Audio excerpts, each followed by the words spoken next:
welcome to Bibliophiles Anonymous, episode 4. I'm Denise. And I'm Jess. And so we've got 4 episodes now, so that's really exciting. Yes, we're kind of getting better at this. Yeah, well, I think, it's a learning process. We're going to, try a bunch of different things and see how it goes. But for the most part, I think we're doing pretty good. Yeah. So, what have you been reading right now? I'm still working on The Sin of Shadows by Vicki Petterssen, which is a really long book. It's longer than I thought it was. I mean, it looks like a normal size paperback, but the print is really small, so it's long, but it keeps getting more and more interesting. And it's like the concept is that there are superheroes, and they're part of this what's called the Zodiac Troop.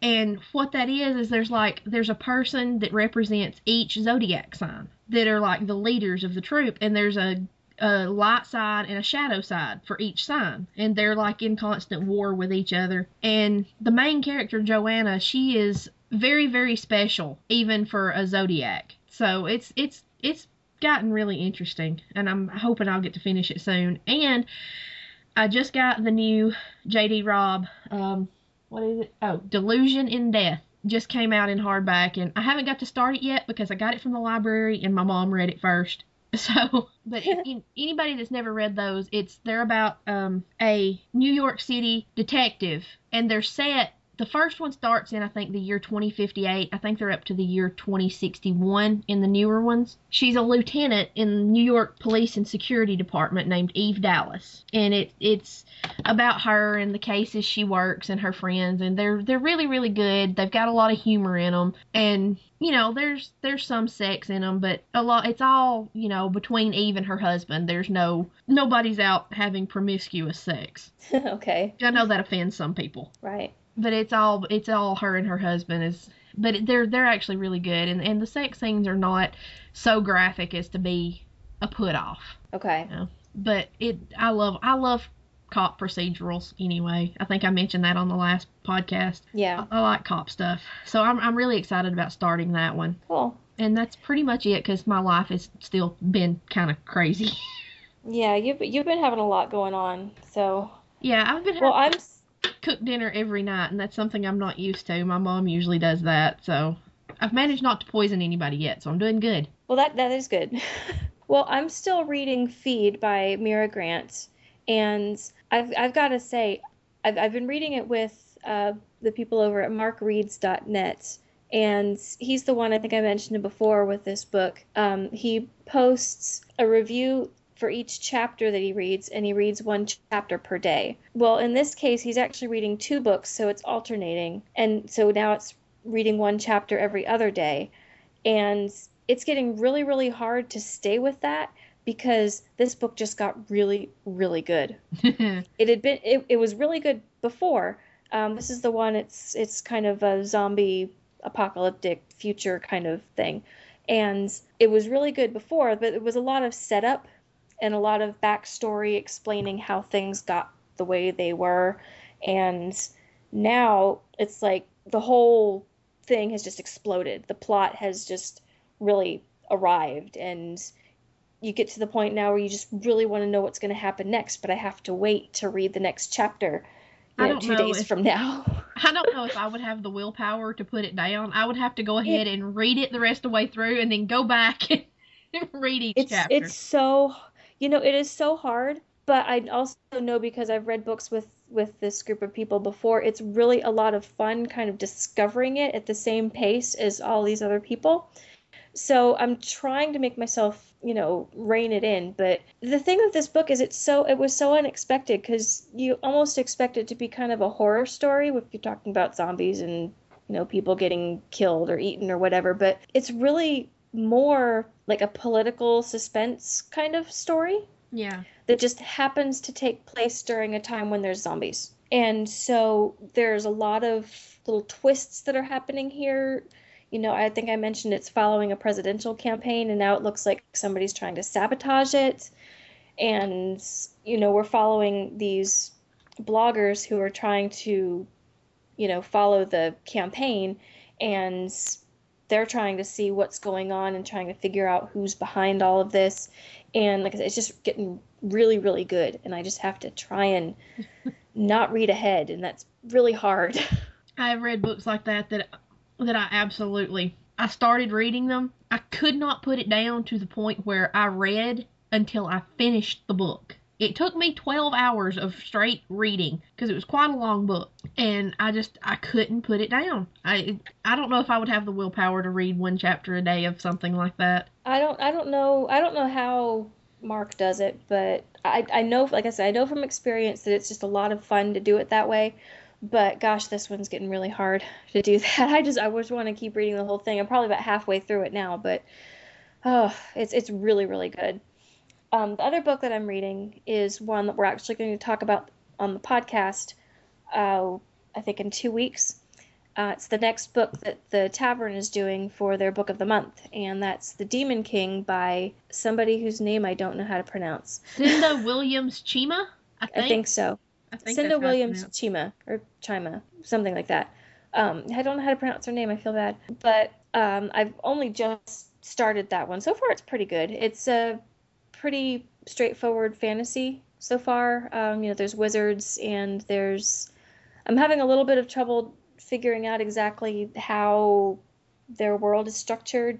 Like, you have the royalty, you have the wizards, and then you have the main character in this class of people, they're the clans. And I'm trying to figure out exactly where they fit into the hierarchy. I mean, obviously they're lower than the royalty or the wizards, but yeah. They also kind of have magic of their own, and so I'm still trying to work out who everybody is and how they all fit into everything.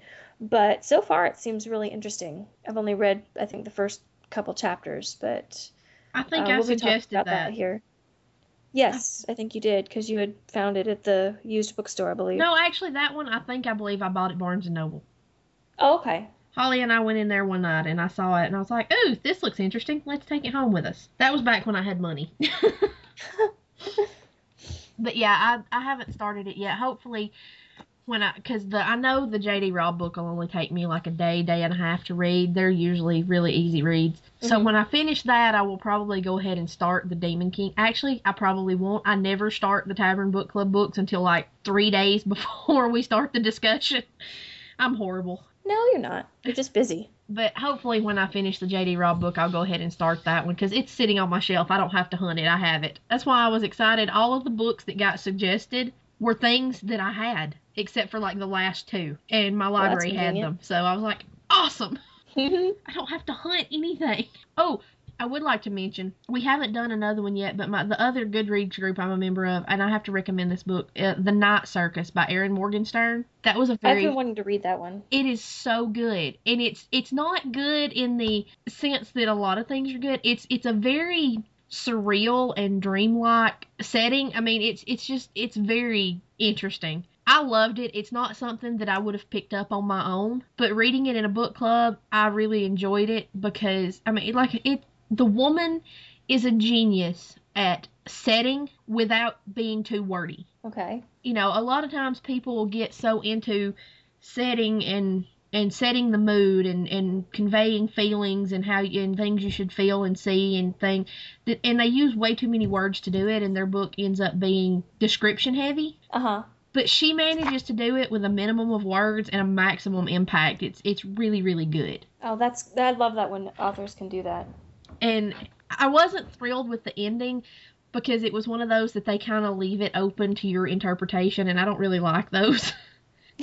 I mean, I have an imagination, and I know how I want it to end, but you know what? You wrote the story. You tell me how it ends. Right. So I wasn't super duper excited about the ending, but overall it was a really, really good book, and it was one that's very easy to get lost in. Those are always fun. And the only thing, though, that did bug me about it was it starts out with 2 different storylines, and they're set in 2 different time periods, and it bounces back and forth, but every time it goes back and forth, the time periods get a little bit closer and closer together, and you get closer to the end of the book, and you start to see how everything ties in together, and it's actually pretty interesting the way it works out. Like I said, it was kind of annoying at first, but like I said, once everything started tying together and you started to see how this plot was affecting the other one when the timelines got closer together, it worked.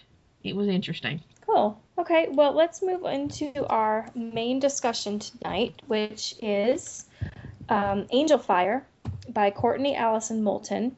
And we're going to introduce a new feature here at Bibliophiles Anonymous, and that is going to possibly happen maybe once a month, or possibly different. We're still working out some of the details, but we're going to start having a giveaway. And so we are offering a giveaway, a gently used copy. It's not brand new, but a gently used copy of Angel Fire.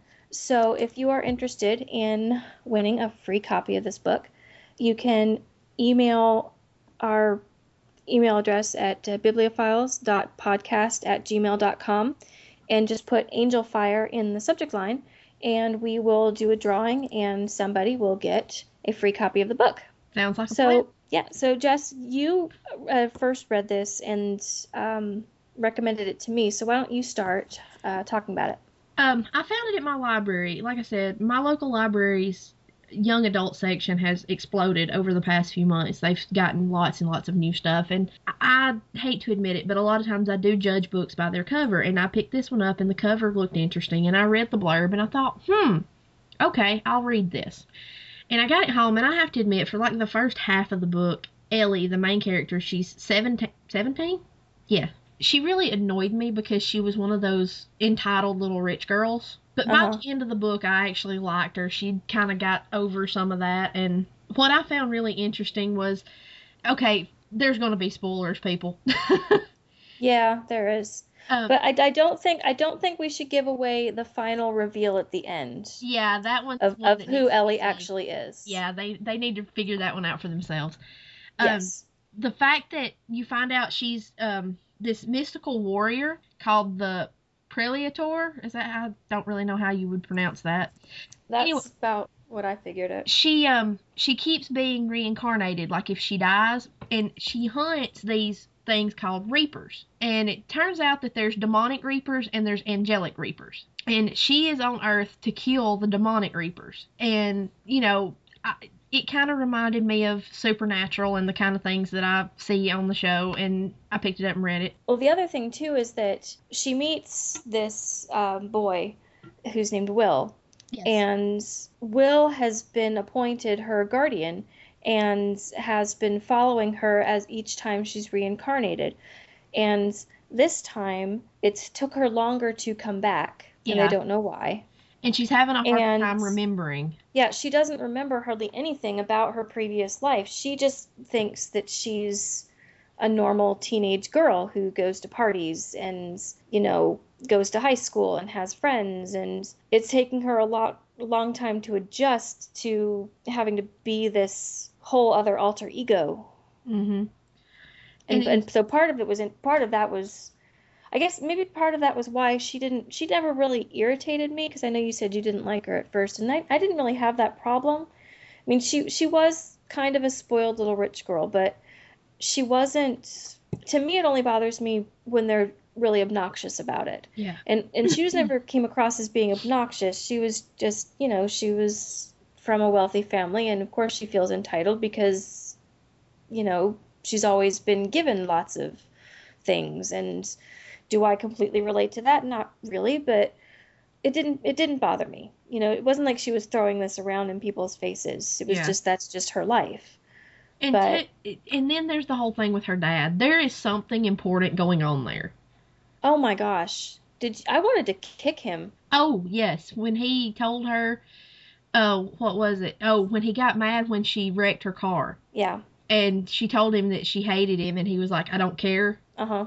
Oh my gosh. It was before that when I started realizing there's something going on with him. There's something wrong. He's possessed or something. A pod person. Especially when she was saying that she had all these memories of him being a really good dad and doing all of these fun things with her, and then all of a sudden, you said she wrecked her car, but the reason that she wrecked her car and she's been sneaking out at night is because she's trying to kill these reapers. Mm-hmm. And these reapers are scary. Some of them are the size of bears, and some of them are like wolves, but they're more like, demonic bears and wolves that are trying to kill people. Mm-hmm. And basically, if they kill somebody and I guess like devour their soul, then their soul is taken to hell. They don't have any chance of trying to get to heaven. The souls are lost in hell. So she is trying to protect all the people around her by sneaking out of her house at night and going off with Will and fighting these Reapers to try and keep all these people safe. And during one of these fights, her car ends up getting totaled, and that's when she has this fight with her dad. And that was part of, I guess, the suspense of it, because she can't tell them what's really going on. Yeah. Number one, they wouldn't believe her. And two, the whole time this is going on, they're trying to figure out what the Inshi is. Yes. Because apparently the big bad Reaper daddy knows that if he gets the Inshi, that he can kill Ellie and she won't come back. Right. So they spend a good portion of the time trying to figure out what this thing is and what exactly it does. And they're still not entirely sure. But I mean, they found it. They still don't know exactly what it is, except that it's evil. Well, and they said something about it was a true soul reaper, that it actually had the power that it could send souls to heaven or hell. Uh-huh. So, it's a little bit different than, a demonic reaper or an angelic reaper. And I just want to say that I'm in love with Will. He was a really cool character. I have this bad habit of falling in love with boys in books, and I just have to add Will to the list because I don't know what it is about him. I don't know if it's the fact that he's just so reluctant to admit that he has feelings for Ellie or what, but I don't know. I love him. He was a really neat character, and there was this tension between them because even though Ellie doesn't quite know exactly what she is, you can tell that there's some kind of hierarchy that puts her above Will. Yeah. And you don't quite understand what that is until the very end, and we're not going to tell you what that part is because I got to tell you, when I found that part out, it blew my mind. Yeah, I was completely blew my mind. Gone. and when you find out what Will really is. Yeah, that one wasn't as much for me because I kind of suspected it. Well, see, I didn't really know. As soon as they explained the difference between the different kinds of Reapers, yeah, I kind of was like, oh, I wonder if Will is this. Well, see, I didn't. And I was just waiting to see when they said it. But as soon as they said it, it made perfect sense. Yeah, all of a sudden it was like, oh, click, that just dropped right into place. Yeah, that makes complete sense. But finding out about Ellie was just like, what? Yeah, I had to stop reading and just sit there for a second and go, oh my goodness. You had to let that one sink in. Yeah, that one had to sit there for a minute before it completely registered in my brain. And I had the second book, but I didn't read it. I went ahead and took it back to the library because I had already rechecked it once. I was like, I'll get it later and read book 2. You can add that to the list of series that we need to finish. Yes. At some point. But I know my library has it, and I'm going to get it back. I felt bad rechecking it for another 2 weeks when I'd already had it for 4. Right. So I was like, I'll go ahead and take it back, and I'll just recheck it later. I may get it when I take Delusion and Death back. But I mean, I think the main thing, or one of the main things that really carried the story for me was that relationship between Ellie and Will. Yeah. Because there's always this tension between them. It's like admitting that they have feelings for each other. It's almost like a line that they're afraid to cross or that they can't cross. And so you spend a lot of the book, especially the last part of I'd say the last half, once Ellie starts really coming back into her own. Yeah. That you know how she feels because it's, being told from her point of view. But you can kind of tell that Will feels the same way, that he really loves her and has loved her for centuries. And it's just he's afraid, or he already knows, that he can't cross that line. He is her guardian, he is her protector, and he feels like he's failed her every single time she's been killed and had to be reincarnated, which is heartbreaking. Yeah, it really is, because you really feel bad for him when he starts explaining that to her, because you can tell how bad it bothers him, but at the same time you know that he'll keep doing it. Yeah. And like I said, I really want book 2 because I really want to know how they're going to continue on with this whole who she really is thing. Yeah. And two, at the end, when apparently even Will didn't know who she was. Like, neither one of them. They just knew that she would get killed and she would be reincarnated and she would start over, and that her memories would come back to her and she would keep battling Reapers. But, this time was different because it was normally like 18 years between, I think. Yeah. And this time it took her like 40. Right. And they did, because she had been gone so long, it was harder and harder for her to remember things unless Will made her remember. Right. And the other thing too is that you have to realize that the whole time during that 40 years where she was waiting to be reincarnated, or Will was still on Earth, mourning the fact that he had failed again, and looking for her, trying to find her, and expecting her to be back in 15, 20 years, and then she's not there. And so he spent that whole time wondering what's happened, wondering if she's coming back this time, if something's changed. And I can't remember exactly how he said it, but that was one of the things that really made you realize how deep his feelings for her were, because you could just tell the way that he said it about how heartbreaking and how terrifying it was, thinking that maybe he had actually lost her this time. Yeah, that was.